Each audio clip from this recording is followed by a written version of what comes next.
ಇವಾಗ ನಾನು ಹೇಳಿದ್ದೆಲ್ಲ ನಿಮ್ಗೆ ಅರ್ಥ ಆಗ್ತಿದೆ ಅನ್ಸುತ್ತೆ.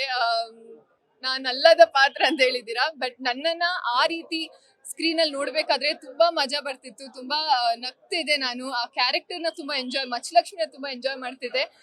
It all worked out. So ಜನರು ತುಂಬಾ ಪಾಸಿಟಿವ್ ಫೀಡ್ಬ್ಯಾಕ್ ಕೊಡ್ತಿದ್ದಾರೆ, ತುಂಬಾ ಚೆನ್ನಾಗಿ ಪರ್ಫಾರ್ಮ್ ಮಾಡಿದ್ಯಾ ಅಂತ ಹೇಳ್ತಾ ಇದ್ದಾರೆ. So I feel complete.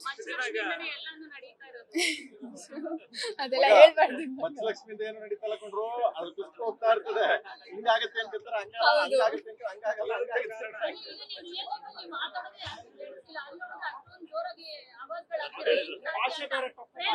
ಇದು ರೇಷ್ಮಾ ಹೀಗೆ ಮಾತಾಡು, ಬಟ್ ಮಚ್ಚಲಕ್ಷ್ಮಿ ಆ ಗತ್ತಲ್ಲಿ, ಆ ಪವರ್ ಅಲ್ಲಿ ಮಾತಾಡ್ತಾಳೆ. ಅಂಡ್ ಅದು ಎಲ್ಲರಿಗೂ ಇಷ್ಟ ಆಗಿದೆ ಅಂತ ತುಂಬಾ ಖುಷಿ ಕೊಡ್ತು. ಏನು ಅದೆಲ್ಲ ಸರ್ ಪಕ್ಕದಲ್ಲಿದ್ದಾರೆ, ಅವ್ರು ಕೇಳಿ ಪ್ಲೀಸ್.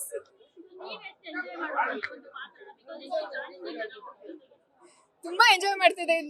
ನಾನೇನ ಪರ್ಫಾರ್ಮ್ ಮಾಡಿದ್ದು ಅಂತ ಅನ್ಸ್ಬಿಡ್ತು. ಯಾಕಂದ್ರೆ ಪ್ರತಿ ಒಂದ್ ಸೀನು ಡೈಲಾಗ್ಸ್ ಗೆ ಎಲ್ಲಾರು ಶಿಲೆ ಹೊಡಿತಿದ್ರು, ಚಪ್ಪಾಳೆ ಹೊಡಿತಿದ್ರು, ಕಿರ್ಚ್ತಿದ್ರು.